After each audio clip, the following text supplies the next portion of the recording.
Fabíola, como você lidava com a pressão quando era uma atleta de alta performance?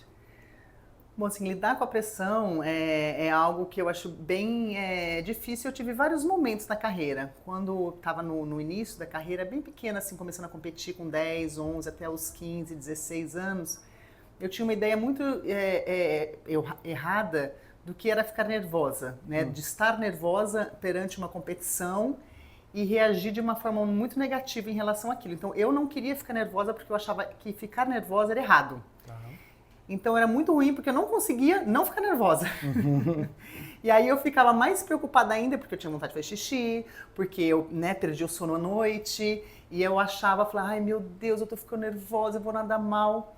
Então eu passei uma fase da carreira com esse pensamento, depois eu entendi que todo mundo ficava nervoso, e que tudo bem ficar nervoso, e aí como que eu lido com esse nervosismo para ele me ajudar, né, aquela pressão, aquela cobrança que existe, né, das pessoas e a nossa própria. Então eu fui amadurecendo também ao longo da carreira. Minhas primeiras competições importantes eu tinha, né, meus 17, meus 18 anos. A minha primeira Olimpíadas foi, eu tinha já 25 anos. Foi muito difícil. A minha parte mental foi o que me bloqueava para eu conseguir fazer o índice olímpico. Um tio meu, inclusive, falou assim, Fabíola, teu corpo está pronto, mas tua cabeça precisa de ajuda. E eu busquei ajuda nesse momento, me ajudou com algumas técnicas. E depois de 2003 para frente, que eu já tinha os meus 28 até os meus 38, quando eu encerrei a carreira, eu achei que eu consegui lidar de uma forma muito melhor, né? E que não me atrapalhava tanto.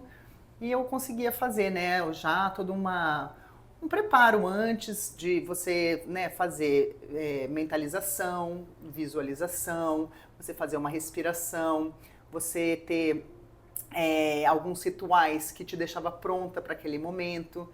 Então eu comecei a lidar de uma forma normal, mais normal, digamos. A pressão sempre existiu, né? Eu falo assim, que não tem como você ir para as Olimpíadas e não se sentir nervoso, né? Não tem como você não lidar com essa pressão.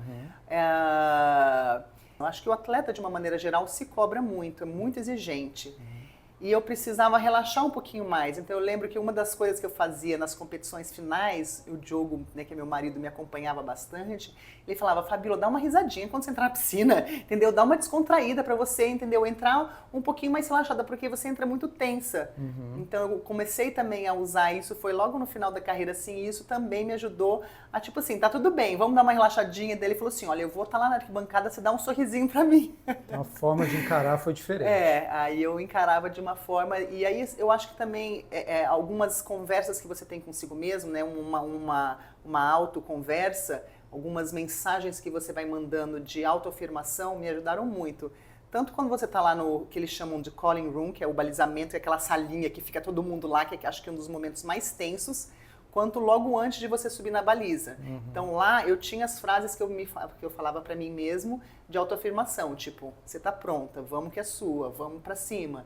Então eu falava algumas frases que me ajudava, de vez de eu ficar pensando que eu estava nervosa, eu falava coisas para me mandar para frente. Perfeito. Muito bom. E você, como especialista, conta pra gente então como que você acha que o esporte ajuda a controlar a ansiedade e manter a mente equilibrada? Você falou muitas coisas bacanas, viu? Acho que a gente pode trazer para essa conversa. Queria começar falando o que é ansiedade. Ela é uma resposta emocional que todo mundo tem, você, eu, todas as pessoas têm. Ela é biológica e ela é fundamental para a nossa sobrevivência. Quem não tem ansiedade não se prepara para um eventual problema. A ansiedade tem essa função de nos preparar que se algo acontecer, a gente tem que resolver o problema. A questão toda é quando essa ansiedade ela é muito alta, a gente fica num estado de ansiedade, de tensão o tempo inteiro e não consegue fazer outras coisas. Quando a gente vai praticar esporte, e eu acho que você já sabe disso, a gente libera alguns hormônios, dentre eles as endorfinas, que fazem a gente diminuir essa quantidade de adrenalina que a gente tem no corpo, faz essa sensação de relaxamento e permite que a gente consiga ver o mundo de uma maneira muito mais eficaz. Então, basicamente, o esporte tem essa função, a prática esportiva da atividade física, de baixar o nível de tensão da gente, seja no atleta ou seja no atleta que não amador, é né? amador. Assim, qualquer atividade física tem essa componente, né, de você liberar essas... Exatamente. Né? E como dosar essa ansiedade que antecede as competições. Perfeito. Você muito bem falou, vai para as Olimpíadas, você tem que estar ansioso. É impossível pensar uma pessoa que vai para uma competição, seja de nível nacional, internacional ou mundial, como é o caso das Olimpíadas, e não está ansioso. Você está o tempo inteiro sendo julgado por todo mundo, pelos seus pares, pressão interna que você falou, pressão externa, você está ansioso. Quando você parte dessa premissa que você vai estar ansioso, você já diminui um pouco.